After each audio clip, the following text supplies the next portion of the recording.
Dear students, I am Anup Upadhyay. I will be teaching you today the basic structure of Indian Constitution. Means हमारा जो पूरा Indian constitution है वो कहाँ से स्टार्ट होता है और कहाँ तक जाता है। मीन्स हम जब इंडियन कॉन्स्टिट्यूशन पढ़ेंगे तो पूरे इंडियन कॉन्स्टिट्यूशन के अंदर कितने पार्ट्स को कवर करेंगे और वो उनके साथ साथ उनकी रेंज को भी हम आज याद करेंगे। तो पहले हम अगर पार्ट्स को स्टार्ट करने से पहले आज मैं आपको बताना चाहूँगा कि हमारे जो इंडियन कॉन्स्टिट्यूशन में कितने आर्टिकल्स हैं। तो हमारे इंडियन कॉन्स्टिट्यूशन में 395 तो क्या है, आर्टिकल्स हैं। ठीक है, ये आप याद कर लीजिएगा। और जो ये आर्टिकल्स हैं वो 22 पार्ट्स में बटे हुए हैं। कितने पार्ट्स में? 22 पार्ट्स में ये बटे हुए हैं। फिर इसके बाद हम बात करेंगे कि 395 आर्टिकल्स हैं, 22 पार्ट्स हैं, तो शेड्यूल्स कितने हैं। तो शेड्यूल्स की अगर बात करेंगे तो हम शेड्यूल्स टोटल तो है 12। एग्जाम में पूछा हुआ है कि ओरिजिनल कॉन्स्टिट्यूशन में कितने शेड्यूल हैं। क्या बोल रहा हूं मैं, वर्ड को ध्यान रखिएगा। ओरिजिनल कॉन्स्टिट्यूशन में, मूल संविधान में कितनी शेड्यूल्स हैं। तो आपको आंसर 12 नहीं देना है जो मैंने स्क्रीन पे लिखा है, आपका आंसर चेंज हो जाएगा। क्या लिखेंगे आप? अगर मूल संविधान की बात आती है, वापस लिख रहा हूं हिंदी में भी, मूल संविधान में कितने आर्टिकल हैं अगर आता है तो आपका ये 12 चेंज होके कितना हो जाएगा, 8। मीन्स ओरिजिनल कॉन्स्टिट्यूशन में 8 शेड्यूल्स थे, वो बाद में 4 और बढ़ के आज की डेट में फाइनली 12 शेड्यूल्स रह गए हैं। तो इस क्वेश्चन अगर एग्जाम में आता है तो इस दो क्वेश्चंस पे हमें डिफरेंस को बहुत अच्छे से समझना पड़ेगा कि अगर क्वेश्चन आता है ओरिजिनल कॉन्स्टिट्यूशन 8 याद रखना है। अगर एग्जाम में आता है कि भाई normally how many schedules are there in Indian constitution, तो आपको नॉर्मल बताना है 12 शेड्यूल्स। फिर हम अब बात करेंगे, आज हम किसके बारे में, ना तो आर्टिकल्स के बारे में पढ़ेंगे ना ही शेड्यूल्स के बारे में। आज हम पढ़ेंगे पार्ट्स और उनके रेंज को याद करेंगे। क्या कह रहा हूं मैं, रेंज। आज के टॉपिक का नाम है range of Indian constitution. Means जो हमारा स्ट्रक्चर है पूरा, वो कितन क्या रेंज है, कहां से कहां तक, किस पार्ट में कौन से आर्टिकल को कवर किया गया है। तो हम आगे चलेंगे इसके। आज हमारा जो पार्ट 1 आता है वो क्या है और पार्ट 1 कहां तक जाएगा। साथ ही हम बात करेंगे यूनियन एंड इट्स टेरिटरी। क्या कह रहा हूं, पार्ट 1 क्या है, यूनियन एंड इट्स टेरिटरी। अब ये जो संघ और उसका राज्य क्षेत्र है वह आर्टिकल 1 से लेके 4 तक को कवर करता है। याद रख लीजिएगा, आर्टिकल 1 से लेके, अनुच्छेद 1 से लेके 4 तक जो आएगा वह पार्ट 1 कवर करता है, जिसका नाम है यूनियन एंड इट्स टेरिटरी। अब इसमें पार्ट 1 पढ़ेंगे। अब यूनियन का मतलब क्या होता है कि मतलब क्या, भारत क्या है, एक राज्यों का संघ है। मीन्स जो यूनियन बनी है ना, ये स्टेट को लेके बनी हुई है और यूनियन टेरिटरीज को भी लेके बनी हुई है। तो एक एग्जाम में अभी क्वेश्चंस पूछे जाते हैं, कितने स्टेट हैं आपके, 28 तो आपके स्टेट हो गए, और कितनी यूनियन टेरिटरी है, 8 ही यूनियन टेरिटरी है। कहने का मतलब इसका 8 जो है ये याद रख लिए, यूनियन टेरिटरी। यूनियन टेरिटरी के क्वेश्चंस आने के बहुत चांसेस है, क्योंकि पहले 7 फिर 9 फिर 8 बहुत सारी चेंजेस हुई हैं। आज के डेट में प्रेजेंट सिचुएशन में 28 स्टेट्स हैं और 8 यूनियन टेरिटरीज हैं, आपको याद रखना है। फिर इसके आगे हम जब चलेंगे तो बात आती है नागरिकता की। क्या कह रहा हूं, नागरिकता। नागरिकता का मतलब होता है सिटीजनशिप, जो कि आपका आर्टिकल 5 से लेके, क्या कह रहा हूं मैं, आर्टिकल 5 से लेके 11 तक सिटीजनशिप को कवर करेंगे। देन बात हम करेंगे उसके आगे की, तो आपका आएगा फंडामेंटल राइट्स, एफआर के नाम से, जिनको हम जानते हैं, किस नाम से जानते हैं, एफआर, फंडामेंटल राइट्स, जो आपके चालू होंगे 12 से लेके जाएंगे कहां तक, 35 तक कवर किए जाएंगे। फंडामेंटल राइट्स एग्जाम में 100% अगर पॉलिटी या कॉन्स्टिट्यूशन कोई भी पेपर है तो आता ही आता है। So it's very important topic to learn कि फंडामेंटल राइट्स कहां से कहां तक है। 12 से 35 फर्दर क्लासेस में हम 12 से 35 का पूरा चीरफाड़ करेंगे। नेक्स्ट हम टॉपिक पे अगर चलेंगे तो वह है हमारा पार्ट 4, जिसको हम कहते हैं डीपीएसपी। इसको हम शॉर्ट में, आपको पूरा नाम याद करने की आवश्यकता नहीं है, आपको अगर याद ही करना है तो इसको शॉर्ट में याद रख लो, डीपीएसपी। 35 तक तो आपके फंडामेंटल राइट थे। फिर बात करूंगा 36 से लेके 51 तक, 51 तक, ये जो आपके हैं टोटल क्या है, DPSP, directive principles of state policy. Means Bharat के नीति निदेशक तत्व, आपको याद हो जाएगा। फिर इसके बाद पार्ट 4A, 4 के बाद क्या लग गया, 4A। आप याद कर लीजिएगा, एग्जाम में आया हुआ क्वेश्चन है कि इंडियन कॉन्स्टिट्यूशन में पार्ट 4A को किस संविधान संशोधन द्वारा जोड़ा गया था। By which constitutional amendment part 4A which is known as fundamental duties, क्या बोल रहा हूं, मूल कर्तव्य, उनको किस संविधान संशोधन द्वारा जोड़ा गया? तो यहां पे आप याद रखिए 42nd अमेंडमेंट एक्ट के द्वारा ही जोड़ा गया था। क्या कह रहा हूं, 42nd अमेंडमेंट एक्ट जो है 1976, इसको मिनी कॉन्स्टिट्यूशन के नाम से भी जाना जाता है। 42वें संविधान संशोधन को मिनी कॉन्स्टिट्यूशन के नाम से भी जाना जाता है। Which constitution amendment is known as mini constitution? 40, 41, 42, 43, आपका आंसर आएगा 42वें संविधान संशोधन को, 42nd अमेंडमेंट एक्ट को मिनी कॉन्स्टिट्यूशन के नाम से जाना जाता है। अब जब अगली क्लास प्रीएम्बल की आएगी तो उसमें भी 42nd अमेंडमेंट एक्ट है जिसमें 3 वर्ड जोड़े गए थे, उस तीनों वर्ड को हम डिस्कस करेंगे। मिनी कॉन्स्टिट्यूशन क्यों कहा जाता है? क्योंकि इसने हर जगह चेंजेस किए, इतने चेंजेस कर दिए कि अब अगर किसी देश का कॉन्स्टिट्यूशन बने तो अकेला ये 42वां संविधान संशोधन बना दे। कहने का मतलब 42वें संविधान संशोधन द्वारा बहुत सारे अमेंडमेंट हुए, एक छोटी किताब बन जाए भाई। तो आगे चलते हम, अब इसका रेंज याद करने की बारी आती है। तो डीपीएसपी जो आपका है 36 to 51 और मूल कर्तव्य जो आपका है एक ही आर्टिकल है 51A। अब 51A के अंदर ए से लेके, क्या कह रहा हूं मैं, ए से लेके के तक अपन जाएंगे। 11 पॉइंट है ये टोटल जो ऐड किए गए थे। जो के है वो एजुकेशन से रिलेटेड है, इसको हम बाद में पढ़ेंगे। अभी हमारा ये है कि 51A मूल कर्तव्य फंडामेंटल ड्यूटी की बारी आती है।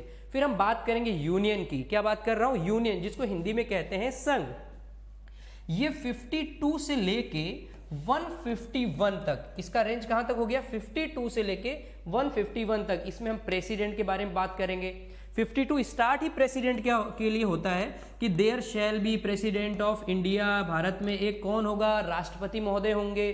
फिर उसके पावर, उनका एक्सटेंशन, सब उनका इलेक्शन, उनको कैसे हटाया जाएगा, सारी चीजें, सारे प्रोसीजर्स हम इसमें पढ़ेंगे यूनियन में। फिर इसी में वाइस प्रेसिडेंट साहब भी आएंगे, प्राइम मिनिस्टर साहब भी आएंगे, जितनी सारी चीजें हैं 151 तक कवर की जाएंगी। देन हम बात करते हैं स्टेट्स की। स्टेट्स का मतलब होता है राज्य। वो कहां तक गया था, 52 से लेके 151 तक। अब इसकी बारी आती है 152 से लेके 237 तक। क्या कवर होंगे आपके स्टेट्स, राज्य जितने भी हैं 237 तक, मतलब मैक्सिमम पार्ट ऑफ कॉन्स्टिट्यूशन यहां तक कवर हो जा रहा है। फिर बात करेंगे पार्ट 7 की। पार्ट 7 इज वेरी इंपॉर्टेंट, मैं वापस याद दिला देता हूं, तरीके से याद कर लीजिए।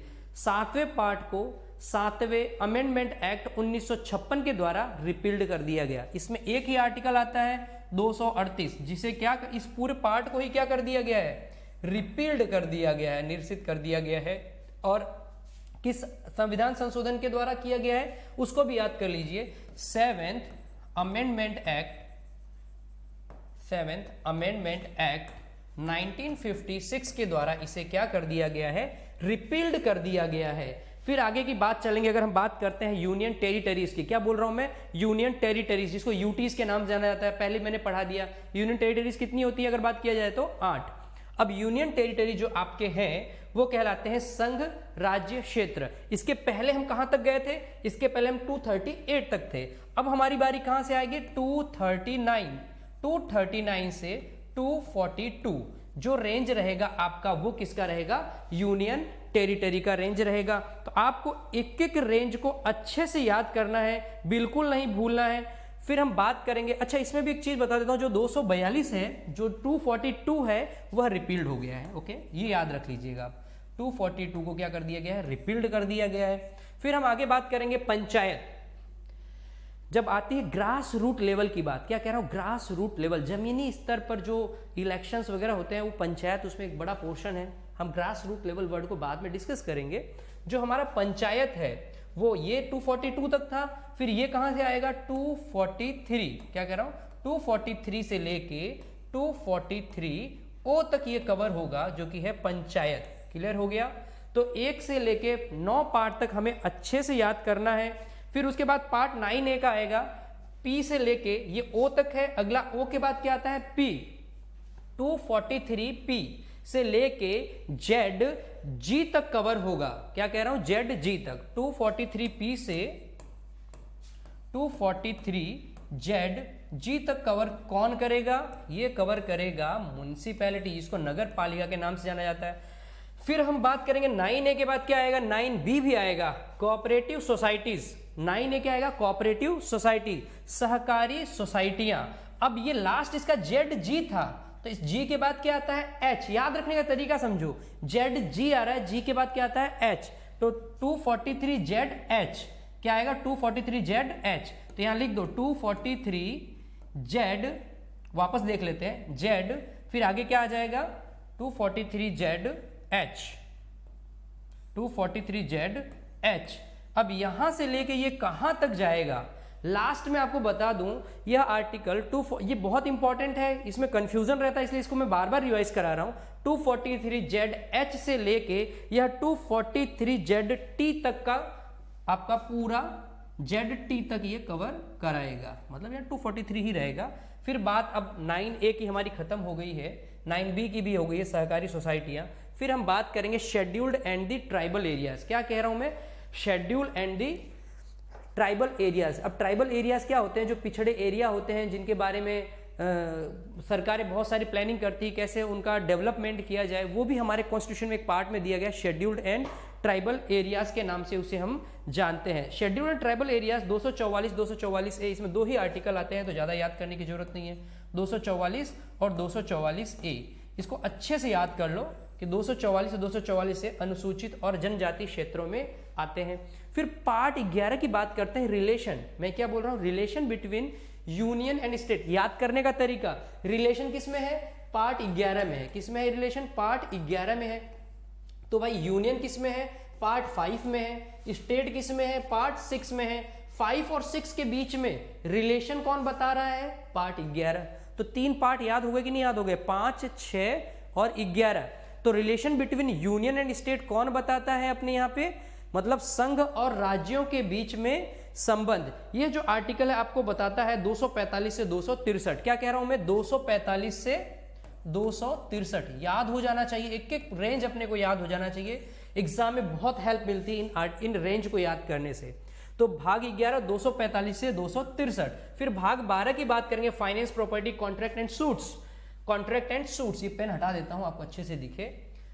तो यहां पे हम बात करेंगे वित्त, संपत्ति, संविदाएं और वाद। वो 263 तक था, ये 264 से स्टार्ट होके 300A तक ये सफर तय करेगा। अब 300A क्या है आपको ही पता है? Right to property. प्रॉपर्टी के राइट 300A में बताया गया है। अच्छा, ये राइट 300A जो है, ये राइट प्रॉपर्टी का, ये कहां से आया था? ये पहले फंडामेंटल राइट था, जो कि आर्टिकल 19 के, क्या लिख रहा हूं? आर्टिकल 19 के क्लॉज 1 के F में था। ये याद रख लीजिएगा। ये यहां से हट के यहां पे शिफ्ट हो गया। किस नाम से हो गया भाई? 300A के नाम से हो गया है। तो याद रह जाएगा आपको अच्छे से, 300A तक आपको पढ़ना है। फिर पार्ट 13 की बात आती है, जो कि 301 से लेके 307 तक का सफर तय करेगा। भारत के राज्य क्षेत्र के भीतर व्यापार, वाणिज्य और समागम। आपको हिंदी में भी कुछ वर्ड्स याद, इंडियन कॉन्स्टिट्यूशन है, डिग्लोट याद करना है, बाइलिंगुअल ही चलना है। अगर किसी को हिंदी में आता है, इंग्लिश में नहीं आता, इंग्लिश में आता है, हिंदी में नहीं आता, तो मामला सही नहीं है। दोनों लैंग्वेज में आपको आना चाहिए। Trade, commerce and intercourse with in the territory of India. ठीक है, आगे चलते हैं। 307 तक किसी को दिक्कत नहीं है। अब हम बात करेंगे 308 से। क्या बात करेंगे? 308 से 323 तक का सफर। 308 से 323 ये बात चलेगी आपकी services under the union states. फिर अच्छा टॉपिक आया सर्विसेज। 14 में क्या है? 14 में तो सर्विस है। फिर बात करेंगे यूनियन किस में है? आपको पता ही है, 5 में है। स्टेट किस में? अभी पढ़ के आए, 6 में है। दोनों के बीच में सर्विस को कौन बताता है? 14 बताता है, जो कहां से कहां तक चलेगा आपके? 328 से लेके 323 तक। फिर आपके 14A आएगा, 14A जिसको ये नाम से जानते हैं, ट्रिब्यूनल। इसमें आपके 323A और 323B, ये सिर्फ 2 ही आर्टिकल कवर होते हैं। तो हमारे जो ये रेंज आज चल रहे हैं, लंबी रेंज का जो ये पहाड़ है, ये बहुत पहाड़ नहीं लगेगा। आप अपनी नोटबुक में 1 बाय 1 लिखिए और उसको लर्न करिए। तो आज पार्ट 14A हुआ ट्रिब्यूनल हमारा। ट्रिब्यूनल को अच्छा हिंदी में क्या कहते हैं ये भी बता दूं, अधिकरण कहते हैं इनको। क्या कहते हैं हम? अधिकरण। ट्रिब्यूनल को हिंदी में क्या कहते हैं, अधिकरण। फिर इसके आगे का पॉइंट है इलेक्शन। इलेक्शन को क्या बोलते हैं, निर्वाचन। बहुत इंपॉर्टेंट टॉपिक है, इलेक्शन से इंपॉर्टेंट टॉपिक कोई हो ही नहीं सकता। इलेक्शन के इर्द गिर्द पूरा कॉन्स्टिट्यूशन ही घूमता है हमारा। इलेक्शन क्यों हो रहे हैं, कैसे हो रहे हैं, किसके लिए हो रहे हैं, सब all for the people of India के लिए हो रहे हैं। तो इलेक्शन टॉपिक सबसे इंपॉर्टेंट है, यहां से क्वेश्चन आता है एग्जाम में। इलेक्शन की अगर रेंज की बात करेंगे तो हम सबसे पहले पीछे चलेंगे। पीछे हम क्या रेंज करके आए, 323B। तो कहने का मतलब ये कहां से स्टार्ट होगा, 324 से 329A, यहां तक ये प्रॉपर ये जाएगा। 329 भी बोल सकते हैं, बट आपको 329A तक करना है। फिर उसके आगे की बात चलेंगे, 330 से 342 में आपका अगला आएगा। 29 है, ये खत्म हो रहा है, तो अगले की फिक्स बात है 330 तक आएगा। लास्ट वाला याद कर लीजिए, अगला स्टार्टिंग पता चल जाएगा। 330 से 342 ये बात करेंगे। पार्ट 16 की special provision relating to certain classes, कुछ वर्गों के संबंध में विशेष उपबंध, जो कहां से कहां तक है, आर्टिकल 330 से लेके 342 तक हम कवर करेंगे। फिर ऑफिशियल लैंग्वेज की बात आती है, जिसको हम क्या कहते हैं, राजभाषा। तो आज आपको मैं क्लियर कर दूं, एक राजभाषा होती है और एक राष्ट्रभाषा होती है। तो हमारी जो ये है राजभाषा की बात चलेगी, इसकी बात अभी नहीं हो रही है। यहाँ किसकी बात हो रही है, ओनली राजभाषा की बात हो रही है। और अगर हम ये बात करेंगे कि ये पहली बात, तो ये कौन सा पार्ट है, 17वां पार्ट है। 17वें पार्ट की बात करेंगे तो इसका रेंज जो है 343 से 351 के बीच में कवर हो ही जाएगा। 343 से 351 मतलब 343 टू 351 ये ऑफिशियल लैंग्वेज आपका आएगा। फिर इमरजेंसी प्रोविजन की बात करेंगे तो 352 से लेके 360 तक आपके इमरजेंसी के प्रोविजन चलते हैं, जो आपात उपबंध के नाम से जाने जाते हैं। हमारे देश में इमरजेंसी लगी थी। एग्जाम का फेवरेट क्वेश्चन है, मैं अभी बता देता हूं कि फाइनेंशियल इमरजेंसी कितनी बार लगी इंडिया में। तो अभी तक एक बार भी नहीं लगी है, एक सिंगल टाइम भी फाइनेंशियल इमरजेंसी इंडिया में नहीं लगी है, याद कर लीजिए इसी के साथ ही। फिर बात करते हैं मिसलेनियस की, पार्ट 19 की बात करेंगे अगर हम, तो ये होता है प्रकीर्ण। बहुत ही टिपिकल हिंदी है मिसलेनियस की, जिसको प्रकीर्ण कहते हैं। ये 361 से ये चलता है 367 तक। आपको ये पूरा एज इट इज याद करना है, ये ज़्यादा इंपॉर्टेंट है नहीं पोर्शन। फिर आती है पार्ट 20 की बात, जिसको कहते हैं अमेंडमेंट के नाम से। अगर हमारे कॉन्स्टिट्यूशन में कोई भी अमेंडमेंट, कोई भी संशोधन करना है तो वह आर्टिकल 368 के थ्रू होता है, 368 के द्वारा होता है, जो किसमें दिया गया है, पार्ट 20 के अंदर ढंग से दिया गया है। फिर बात करेंगे 21वें भाग की, temporary, transitional and special provisions. कहने का मतलब क्या हो गया, भाग 21 अस्थायी संक्रमणकाली और विशेष उपबंध। 21 जो है 369 से 369 मतलब 368 तक आपका वो गया था, 369 से 392 लिख देता हूं, 369 से 392 तक आपके ये जाते हैं क्या, part 21 temporary, transitional and special provisions. अब 21 के बाद एक ही पार्ट बचा है, उसको पढ़ाने से पहले आप लोग हमसे वादा करेंगे अगली क्लास में जब भी आप बैठोगे तो इसी उम्मीद के साथ मैं आपसे ये वादा करना चाहता हूं, आप मुझसे ये वादा करिए कि 21, 22 पार्ट एज इट इज आपके यहां पे दिमाग में बैठ जाने चाहिए। अब पार्ट 22 की बात करेंगे, शॉर्ट टाइटल। शॉर्ट टाइटल का मतलब क्या होता है, हमारा देश का जो कॉन्स्टिट्यूशन है उसका शॉर्ट टाइटल क्या है, द कॉन्स्टिट्यूशन ऑफ इंडिया। क्या बोल रहा हूं, द कॉन्स्टिट्यूशन ऑफ इंडिया, ये शॉर्ट टाइटल है। ठीक है, कमेंसमेंट क्या है, ये कमेंसमेंट की जो डेट है, वापस बोल रहा हूं, जो कमेंसमेंट की डेट है ये हमारे ये दो डेट होती है, एक 26 नवंबर 1949, एक 26 जनवरी 1950। तो जो कमेंसमेंट होता है वो है 26 जनवरी 1950, याद रख लीजिएगा, अभी बता दे रहा हूं। बाकी प्रीएम्बल में दोनों डेट का डिफरेंस अच्छे से बताऊंगा, जो कि अपना नेक्स्ट टॉपिक है। देन हम बात करेंगे authoritative texts in Hindi and repeals. अच्छा, इसकी रेंज की बात कर लेते हैं। ये जो रेंज है, पिछला रेंज कहां तक गया था, 392। अगला रेंज कहां तक जाएगा, आप ही बता दें। 92 के बाद क्या आता है, 393। और ये जाएगा कहां तक, ये तो बहुत इजी बात है, ये जाएगा हमारे पूरे कॉन्स्टिट्यूशन में कितने आर्टिकल्स हैं, 395। तो ये लास्ट में कितना जाएगा भाई, 395 तक जाएगा। कोई दिक्कत, कोई परेशानी, कोई समस्या किसी को भी नहीं होनी चाहिए। आज 22 पार्ट्स मैंने बता दिए हैं, कल आपको लर्न करके एक नोटबुक में प्रॉपर लिख के रखना है और कोई दिक्कत नहीं आएगी, बस आपको 22 पार्ट याद रखने हैं। फिर मिलते हैं नेक्स्ट क्लास में। Thank you, have a nice day.